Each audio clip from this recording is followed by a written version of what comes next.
பாடி பாடி மகிழ்வோம், ஆனந்தமாய் துதிப்போம், தேவன் நம்மை மீட்டுக் கொண்டாரே. ஆழியில் கல்லை போல் பார்வோனின் சேனைகளை ஆழங்களில் மூடினாரே.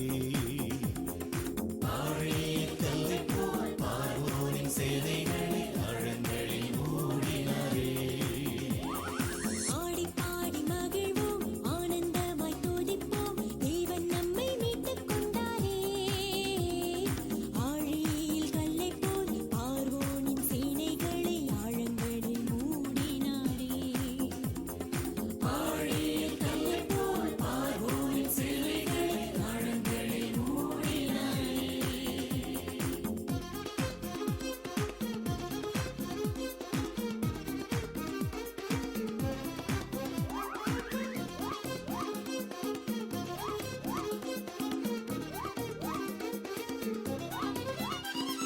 யுத்தத்தில் வல்லவர் எங்கள் கர்த்தரே, என்றென்றைக்கும் ராஜரிகம் செய்யும் தேவனே. யுத்தத்தில் வல்லவர் எங்கள் கர்த்தரே, என்றென்றைக்கும் ராஜரீகம் செய்யும் தேவனே. என்பதனும் கீதமுமாய் எனக்கு ஆனீரே. என்பதனும் கீதமுமாய் எனக்கு ஆனீரே. ரட்சண்ய தேவனே உம்மை போற்றுவே, ரட்சண்ய தேவனே உம்மை போற்றுவே. ஆடி பாடி மகிழ்வோம், ஆனந்தமாய் துதிப்போம், தேவன் நம்மை மீட்டுக் கொண்டாரே. ஆழியில் கல்லை போல் பார்வோனின் சேனைகளை ஆழங்களில் மூடினாரே. ஆழியில் கல்லை போல் பார்வோனின் சேனைகளை ஆழங்களில் மூடினாரே.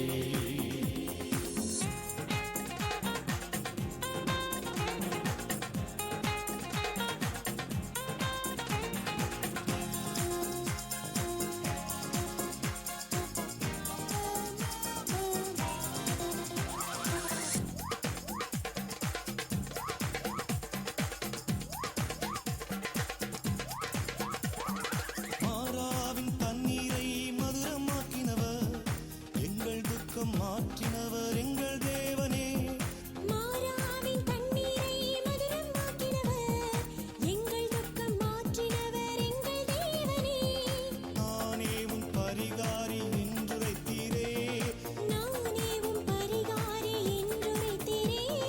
கிருபையின் நாதனே உம்மை போற்றுவே, கிருபையின் நாதனே உம்மை போற்றுவே. ஆடி பாடி மகிழ்வோம், ஆனந்தமாய் துதிப்போம், தேவன் நம்மை மீட்டுக் கொண்டாரே. ஆழியில் கல்லை போல் பார்வோனின் சேனைகளை ஆழங்களில் மூடினாரே. தேவனுக்கே மகிமை உண்டாவதாக. பிரியமானவர்களே, அமெரிக்க ஐக்கிய நாட்டின் நியூஜெர்சி மாநிலத்தில் உள்ள நித்திய கிருபை சபையின் சார்பாக உங்களை வாழ்த்தி பாஸ்டர் பிரபாகரன் சி மேனன் அவர்களின் தேவ செய்தியினை கேட்கும்படி அன்புடன் வரவேற்கின்றோம். கர்த்தருடைய பரிசுத்த திருநாமத்திற்கு மகிமை உண்டாவதாக. ஆமேன். இயேசு கிறிஸ்துவிற்குள் அன்பான தேவ ஜனமே, உங்கள் அனைவருக்கும் இயேசு கிறிஸ்துவின் அன்பின் திருநாமத்தில் நித்திய கிருபை சபையின் சார்பாக வாழ்த்துதல் கூறுகின்றோம். நாம் ஜெபிப்போமாக. எங்கள் கன்மலையும் எங்கள் மீட்பருமாகிய கர்த்தாவே, எங்கள் வாயின் வார்த்தைகளும் எங்கள் இருதயத்தின் தியானமும் உமது சமூகத்தில் பிரீதியாயிருப்பதாக இயேசு கிறிஸ்துவின் ஜீவனுள்ள நாமத்தில் வேண்டிக் கொள்கின்றோம் எங்கள் பரமபிதாவே. ஆமேன். பிரியமானவர்களே, முளைக்கும் தாவரங்களும் பிறக்கும் மிருகங்கள், பறவைகள், ஊரும் ஜீவராசிகள், நீரில் வாழும் உயிர் இனங்களும் பிறக்கும் மனிதர்களும் படிப்படியாக வளர்வதும் அத்துடன் படிப்படியாக வலுவடைவதும் அதன் பின்பு படிப்படியாக பலன் இழப்பதும் அத்துடன் படிப்படியாக பழமையாக போவதும் இறுதியில் செத்து அழிந்து போவதும் உலகில் நடைபெறுகின்ற தவிர்க்க இயலாத இயற்கையின் விதிமுறையாக உள்ளது. மனிதனையும் மனுஷியையும் தேவனாகிய கர்த்தர் சிருஷ்டித்த போது அவர்கள் மரணமில்லாத வாழ்க்கையை உடையவர்களாக இருக்கவே சிருஷ்டித்தார். பரிசுத்த வேதாகமத்தில் உள்ள ஆதியாகமும் 2ஆம் அதிகாரத்தில் 7, 8 மற்றும் 15 வசனங்களில் உள்ளபடி ஆதாம் என்ற பெயரை கொண்ட முதல் மனிதன் குடியிருக்கும்படிக்கு ஏதேன் என்னும் ஒரு மிகச் சிறந்த தோட்டத்தை அவனுக்கு அருளி ஒரு குறைவும் இல்லாத சம்பூரண வாழ்க்கையை அவனுக்கு தேவன் அருளினார். அதே சமயம் ஏதேன் என்னும் அந்த தோட்டத்தில் இருந்த நன்மை தீமை அறியத்தக்க விருட்சம் என்னும் ஒரு மரத்தின் கனியை மட்டும் மனிதன் புசிக்க கூடாது என்று அவனுக்கு தேவனாகிய கர்த்தர் கட்டளையிட்டார்.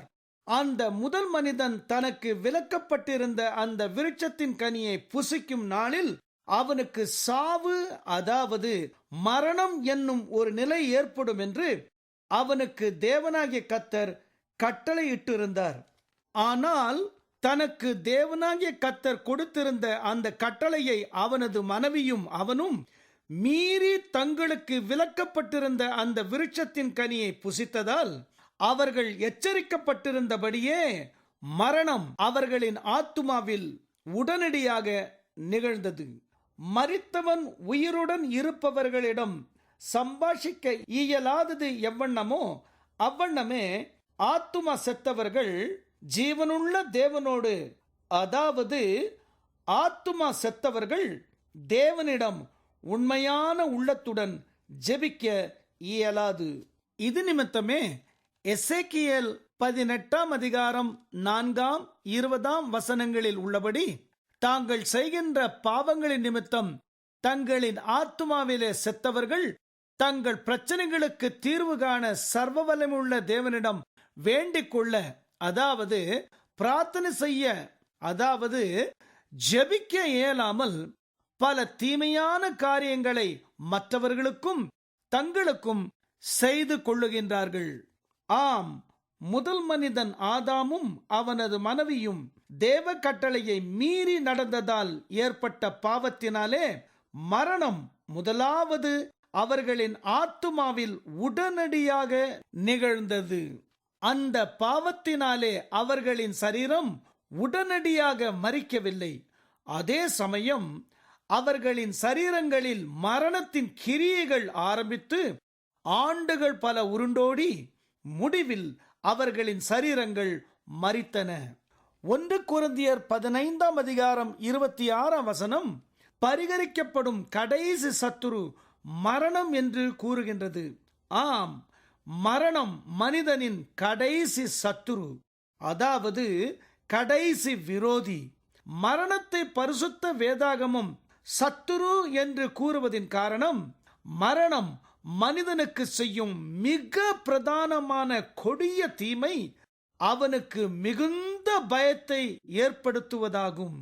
பிரசங்கி 8ஆம் அதிகாரம் 8ஆம் வசனத்தின் பிற்பகுதி மரணத்தை போர் என்று, அதாவது யுத்தம் என்று சித்தரிக்கிறது.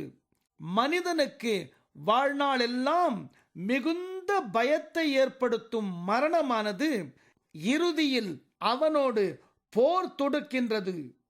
மரண நாளின் மேல் மனிதனுக்கு அதிகாரம் இல்லை என்றும் மரண போருக்கு மனிதன் நீங்கி போவதில்லை என்றும் பிரசங்கி 8ஆம் அதிகாரம் 8ஆம் வசனம் கூறுகின்றது. மரணம் மனிதனுக்கு மிகுந்த வேதனையை ஏற்படுத்துவதற்கு காரணம் 1 கொரிந்தியர் 15ஆம் அதிகாரம் 55ஆம் வசனத்தில் உள்ளபடி மரணத்திற்கு ஒரு கூர் உண்டு, அதாவது மரணத்திற்கு ஒரு கொடுக்கு உண்டு. மனித சரீரத்தை தேள் தன் கொடுக்கினால் கொட்டி தன் விஷத்தை அவனின் சரீரத்திற்குள் செலுத்தி மிகுந்த வேதனையை உண்டு பண்ணுவது எவ்வாறோ அவ்வாறே மரணம் கூர் என்ற தன் கொடுக்கினால் மனிதனின் மரண நேரத்தில் அவனுக்குள் மிகவும் கொடிய பயத்தை செலுத்தி மிகவும் கொடூரமாக அவனை வாதிக்கும். தேளின் கொடுக்கு உடைக்கப்பட்ட பின்பு தேள் மனிதனின் சரீரத்தில் தன் விஷத்தை பாய்ச்ச இயலாதது எவ்வண்ணமோ அவ்வண்ணமே மரணத்தின் கொடுக்கு உடைக்கப்பட்டு விட்டால் மரண நேரம் மனிதனுக்கு வரும்போது மரணம் தன் பயத்தை மனிதனுக்குள் பாய்ச்ச இயலவே இயலாது. பாவமே மரணத்தின் கூர், அதாவது கொடுக்கு என்று 1 கொரிந்தியர் 15:56 நமக்கு எடுத்து காண்பிக்கின்றது. அப்படியானால் பாவத்தை ஒழித்து விட்டால் மரண பயத்தை நமக்கு ஏற்படுத்த மரணத்திற்கு வலிமையற்று போய்விடும். பாவங்களை குறித்து யாக்கோபு 1:14-15 அவன் தன் சுய இச்சையினாலே இழுக்கப்பட்டு சிக்குண்டு சோதிக்கப்படுகிறான். பின்பு இச்சையானது கர்ப்பம் தரித்து பாவத்தை பிறப்பிக்கும். பாவம் பூரணமாகும் போது மரணத்தை பிறப்பிக்கும் என்று எடுத்துரைக்கின்றன. மனிதர்களின் பாவங்களை அவர்களை விட்டு நீக்குவதற்காகவே இயேசு கிறிஸ்து சிலுவையில் பலியாகி தம்முடைய இறுதி சொட்டு இரத்தத்தையும் நமக்காக சிந்தினார். ஆதலால் 1 யோவான் 1:7 இயேசு கிறிஸ்துவின் இரத்தம் சகல பாவங்களையும் நீக்கி நம்மை சுத்திகரிக்கும் என வாக்களிக்கின்றது. மனிதர்கள் தாங்கள் செய்யும் பாவங்களால் அடையும் விளைவுகளில் சிலவற்றை இப்பொழுது கவனிப்போமாக. ஏசாயா 48:22 துன்மார்க்கனுக்கு சமாதானம் இல்லை என்று கர்த்தர் சொல்லுகிறார் என்றும், ஏசாயா 57:21 துன்மார்க்கனுக்கு சமாதானம் இல்லை என்று என் தேவன் சொல்லுகிறார் என்றும் கூறுகின்றன. பாவங்களை செய்பவன் துன்மார்க்கமாய் ஜீவனம் பண்ணுபவன் என்று லூக்கா 15:13 இயேசு கிறிஸ்து எடுத்து காண்பிக்கின்றார். பாவங்களை செய்பவர்களுக்கு இகழ்ச்சி ஏற்படும் என்று நீதிமொழிகள் 14:34 கூறுகின்றது. இதன் அர்த்தம் யாதெனில், பாவங்களை செய்பவர்களுக்கு நிந்தை, அதாவது அவமானங்கள் ஏற்படும் என்று நீதிமொழிகள் 14:34 கூறுகின்றது. பாவங்களை செய்பவர்களுக்கு பொருளாதார இழப்புகள் ஏற்படும். இதை குறித்து எரேமியா 15:13 உன்னுடைய எல்லா பாவங்களின் நிமித்தமும் உன்னுடைய எல்லா எல்லைகளிலும் நான் உன் ஆஸ்தியையும் உன் பொக்கிஷங்களையும் கரையமில்லாமல் சூறையிடுவிப்பேன் என்று கூறுகின்றது. பாவங்களை செய்பவர்களுக்கு மனநிலை சம்பந்தப்பட்ட நோய்களும் இதர நோய்களும் ஏற்படும். இதை குறித்து சங்கீதம் 107:17-18 நிர்மூடர் தங்கள் பாதக மார்க்கத்தாலும் தங்கள் அக்கிரமங்களாலும் நோய் கொண்டு ஒடுங்கி போகிறார்கள். அவர்கள் ஆத்துமா சகல போஜனத்தையும் அரோசிக்கிறது. அவர்கள் மரணவாசல்கள் பரியந்தம் சமீபிக்கிறார்கள் என்று கூறுகின்றன. 1 கொரிந்தியர் 15:56 உள்ளபடி, பாவத்தை தனது கொடுக்காய் கொண்டுள்ள மரணமானது பாவம் செய்பவர்களை அவர்கள் வாழ்நாட்கள் முழுவதும் மரண பயத்தினாலே அவர்களை அடிமைப்படுத்தி வைத்திருக்கும். பாவம் செய்தல் நம் மன சமாதானத்தை கெடுக்கும். பாவம் செய்தல் மற்றவர் நம்மை நிந்திக்க செய்யும். பாவம் செய்தல் நமக்கு பொருளாதார நஷ்டங்களை ஏற்படுத்தும். பாவம் செய்தல் நமக்கு வியாதிகளை ஏற்படுத்தும். பாவம் செய்தல் நமக்கு மரண பயத்தை உண்டாக்கும். நம் மனசமாதானத்தை கெடுக்கின்ற, நம்மை பிறர் நிந்திக்க வைக்கின்ற, நமக்கு பொருளாதார நஷ்டங்களை ஏற்படுத்துகின்ற, நமக்கு நோய்களை ஏற்படுத்துகின்ற, நமக்கு மரண பயத்தை ஏற்படுத்துகின்ற பாவங்கள் அனைத்தையும் நம்மை விட்டு நீக்குவதற்கு ஒரே ஒரு பரிகாரம் மட்டுமே நமக்கு தேவனால் கொடுக்கப்பட்டுள்ளது. அந்த ஒரே ஒரு பரிகாரம் இயேசு கிறிஸ்துவின் இரத்தமே. இந்த தேவ செய்தியை இப்பொழுது கேட்டுக்கொண்டு இருப்பவர்களில் யார் தங்கள் பாவ பாரங்களால் ஏற்படும் துயரங்களாலும் துக்கங்களாலும் கவலைகளாலும் பாதிக்கப்பட்டு தாங்கள் செய்த பாவங்களை விட்டு விடுதலை பெற தவித்து கொண்டு இருக்கின்றார்களோ, அவர்கள் இயேசு கிறிஸ்து சிலுவையில் சிந்தின வடித்த அவருடைய இரத்தத்தினாலே பாவங்கள் அனைத்தும் நீங்க கழுவப்பட வேண்டும். இவ்வண்ணமாக அவர்கள் இயேசு கிறிஸ்துவின் இரத்தத்தினாலே பாவங்கள் நீங்க கழுவப்பட்டு விடுதலை அடையும்படிக்கு இயேசு கிறிஸ்துவினிடம் வேண்டிக் கொள்ள வேண்டிய விதமாவது, இயேசு கிறிஸ்துவே, நீரே தெய்வம் என்று நம்புகிறேன். இயேசு கிறிஸ்துவே, நீரே தெய்வம் என்று விசுவாசிக்கிறேன். நான் செய்த சகல பாவங்களுக்காகவும் மிகவும் மனவேதனை படுகின்றேன். என் பாவங்கள் அனைத்தையும் மன்னிக்க உமக்கு மட்டுமே முழு அதிகாரம் உண்டு என்பதை நம்புகிறேன், விசுவாசிக்கின்றேன். இயேசு கிறிஸ்துவே, நான் செய்த அத்தனை பாவங்களுக்குரிய தண்டனையை நீர் ஏற்றுக்கொண்டு சிலுவை என்னும் மரத்தில் எனக்காக பலியானீர் என்பதை நம்புகிறேன், விசுவாசிக்கின்றேன்.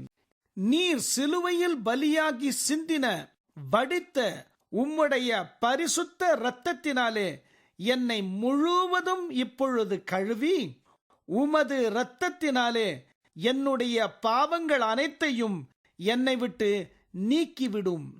இயேசு கிறிஸ்துவே, இப்பொழுது என் உள்ளத்திற்குள் வாரும்.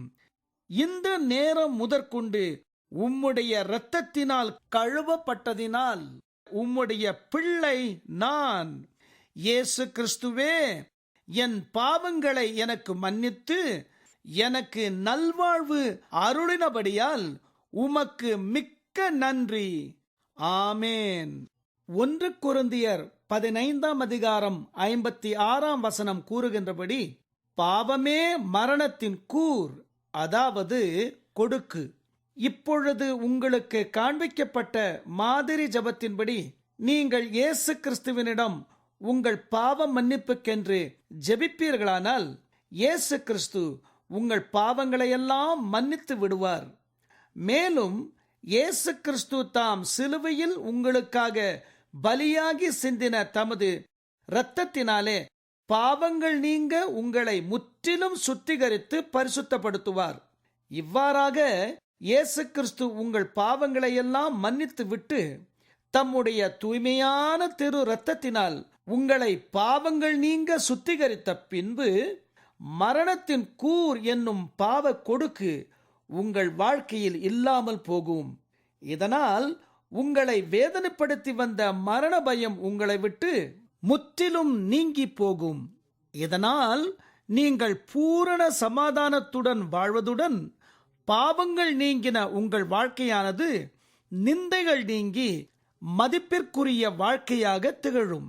பாவங்கள் நீங்கின உங்கள் வாழ்க்கையானது பொருளாதார நன்மைகளால் நிரம்பும்.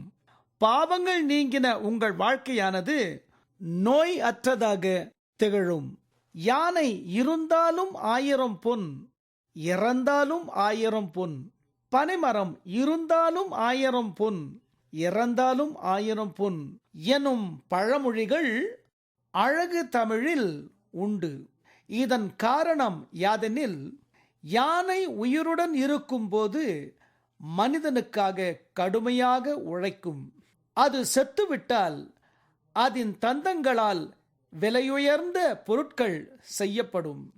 அதுபோன்றே பனைமர ஓலைகள் ஏழை மக்களின் வீடுகளுக்கு கூரை அமைக்கவும், பனை ஓலைகள் பல வகையான பொருட்களை செய்யவும் மிகவும் பயனுள்ளதாக இருப்பதுடன், உஷ்ணகாலத்தில் பனையின் கனியாகிய நொங்கு மனித சரீரத்தை குளுமைப்படுத்தும் ஆகாரமாகவும் இருக்கின்றது. பனைமரத்தை வெட்டி சாய்த்த பின்பு அதன் மரம் வீடு கட்டுவதற்கு மிகவும் உறுதியான பொருட்களாக இருக்கும். இயேசு கிறிஸ்து மனித அவதாரம் எடுத்து பூமியிலே தமது இறுதி 3.5 ஆண்டுகள் தம்மிடம் வந்த அனைத்து நோயாளிகளையும் பரிபூரணமாக சுகப்படுத்தினார். குஷ்டரோகிகளை பரிபூரணமாக சொஸ்தமாக்கினார். பிறவிக்குருடன் உள்ளிட்ட அனைத்து குருடர்களையும் பரிபூரணமாக சொஸ்தப்படுத்தினார். சப்பானிகளை பரிபூரணமாக சுகப்படுத்தினார். ஊமையரையும் செவிடரையும் பரிபூரணமாக சொஸ்தப்படுத்தினார். மரித்தவர்களை உயிரோடு எழுப்பினார். பிசாசுகளினால் பாதிக்கப்பட்டவர்களை பரிபூரணமாக விடுதலையாக்கினார். இவை அனைத்தையும் தம்மிடம் வந்த யாவருக்கும் இலவசமாக செய்ததும் அல்லாமல் தம்முடைய பரிபூர்ண அன்பை கொண்டே செய்தருளினார். மனுக்குலத்தின் பாவங்களுக்காக இயேசு கிறிஸ்து பலியாகும் நேரம் வந்தபோது கொடிய மனிதர்களால் பொய்யாய் குற்றஞ்சாட்டப்பட்டு சிலுவை என்ற ஒரு மரத்தில் அவரின் கைகள் கால்கள் ஆணிகளால் அடிக்கப்பட்டன. இயேசு கிறிஸ்து தாம் மரிக்கும் போது ஈடு இணையற்ற நித்திய நன்மைகள் அனைத்தையும் மனுக்குலத்திற்காக தமது மரணத்தின் வாயிலாக செய்து முடித்தார். அவற்றில் மிக முக்கியமானவை இனம், அந்தஸ்து மற்றும் ஆண்கள் பெண்கள் என்ற அடிப்படையிலான பாகுபாடுகளை முற்றிலும் ஒழித்து போட்டார். இவற்றை குறித்து கலாத்தியர் 3 அதிகாரம் 27, 28 வசனங்கள் கூறுவதாவது: ஏனெனில் உங்களில் கிறிஸ்துவுக்குள்ளாக ஞானசானம் பெற்றவர்கள் எத்தனை பேரோ அத்தனை பேரும் கிறிஸ்துவை தரித்து கொண்டீர்களே. யூதன் என்றும் கிரேக்கன் என்றும் இல்லை, அடிமை என்றும் சுவாதீனன் என்றும் இல்லை, ஆண் என்றும் பெண் என்றும் இல்லை, நீங்கள் எல்லாரும் கிறிஸ்து இயேசுக்குள் ஒன்றாய் இருக்கிறீர்கள். மற்றும் மனித இனத்தின் மேல் இருந்த சாபம் அனைத்தையும் தமது மரணத்தின் வாயிலாக முற்றிலும் அழித்து போட்டார்.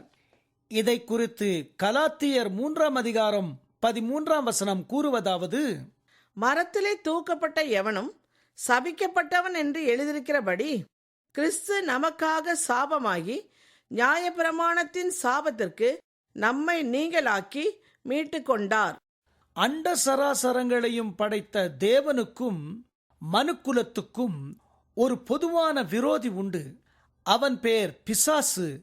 அவன் பேர் சாத்தான். இந்த சாத்தான் தான் மனுக்குலத்தை நோய்களினாலும் வறுமையினாலும் வாட்டி வதைப்பவன். மனுக்குலம் பாவங்களை செய்யவும் பல கெட்ட பழக்க வழக்கங்களிலே ஈடுபடவும் இவன்தான் தூண்டி விடுபவன். மனிதர்கள் நடுவில் பகைமை உணர்ச்சிகளை ஏற்படுத்தி மனிதர்களின் மரணத்தை தீவிரிக்கச் செய்கிறவன் இந்த சாத்தான் தான். இந்த சாத்தானின் பிரதான பட்ட பெயர்களில் ஒன்று மரணத்திற்கு அதிகாரி. இயேசு கிறிஸ்து சிலுவையில் மரிக்கும் போது மரணத்திற்கு அதிகாரியாகிய பிசாஸ் என்னும் இந்த சாத்தானை தம்முடைய மரணத்தினால் முற்றிலும் அழித்து போட்டார். இதை குறித்து எபிரேயர் 2 அதிகாரம் 14, 15 வசனங்கள் கூறுவதாவது: ஆதலால் பிள்ளைகள் மாம்சத்தையும் இரத்தத்தையும் உடையவர்களாயிருக்க அவரும் அவர்களைப் போல மாம்சத்தையும் இரத்தத்தையும் உடையவரானார். மரணத்துக்கு அதிகாரியாகிய பிசாசானவனை தமது மரணத்தினாலே அழிக்கும்படிக்கும் ஜீவகாலமெல்லாம் மரண பயத்தினாலே அடிமைத்தனத்திற்குள்ளானவர்கள் யாவரையும் விடுதலை பண்ணும்படிக்கும் அப்படியானார். சிலுவையில் அறையப்பட்ட இயேசு கிறிஸ்து சிலுவையில் அறையப்பட்டு வடித்த அவருடைய திரு இரத்தத்தினாலே பாவங்களற கழுவப்பட்டு பிதா, குமாரன், பரிசுத்த ஆவியானவராகிய திரியேக தேவனின் நாமத்தினாலே ஒரு பரிசுத்தவானுடைய பரிசுத்தமான கரங்களினாலே ஜலத்திலே மூழ்கி ஞானஸ்நானம் பெற்று அந்நிய பாஷை அடையாளத்தோடு பரிசுத்தாவின் அபிஷேகத்தை பெற்று அன்றாடகம் பரிசுத்த வேதாகமத்தை வாசித்த வசனங்களை வாழ்க்கையிலே அப்பியாசப்படுத்தி நல்ல ஒரு ஆவிக்குரிய சபையிலே ஐக்கியப்பட்டு தங்களால் இயன்ற ஊழியங்களை செய்து கொண்டு இயேசு கிறிஸ்துவின் ரகசிய வருகைக்கென்று எப்பொழுதும் விழித்திருந்து ஜெபித்துக் கொண்டு காத்திருப்பவர்கள் எவர்களோ அவர்களுடைய வாழ்க்கையிலே மரணத்திற்கு அதிகாரியாகிய இந்த பிசாசானவன் முற்றிலும் செயலற்று போய்விடுவான். நாம் ஜெபிப்போமாக. அன்பின் பிதாவே, நாங்கள் கேட்ட இந்த சத்தியத்தின்படியே நாங்கள் வாழ்ந்து இயேசு கிறிஸ்துவின் இரத்தத்தினாலே மரண பயத்தையும் சாத்தானாகிய பிசாசானவனையும் முற்றிலும் தோற்கடித்து வெற்றி வாழ்க்கை வாழ எங்களுக்கு வேண்டிய அனைத்து கிருபைகளையும் அருள உம்மிடத்தில் மன்றாடி வேண்டிக் கொள்கின்றோம். இயேசு கிறிஸ்துவின் ஜீவனுள்ள நாமத்தில் வேண்டிக் கொள்கின்றோம் எங்கள் பரமபிதாவே, ஆமேன். உங்கள் ஜெப தேவைகளுக்கும் தேவ ஆலோசனைகளுக்கும் egagchurch.com என்னும் எங்கள் திருச்சபை இணையதளத்தின் வாயிலாக எங்களை தொடர்பு கொள்ள அன்புடன் உங்களை அழைக்கின்றோம். மீண்டும் உங்கள் நினைவிற்கு egagchurch.com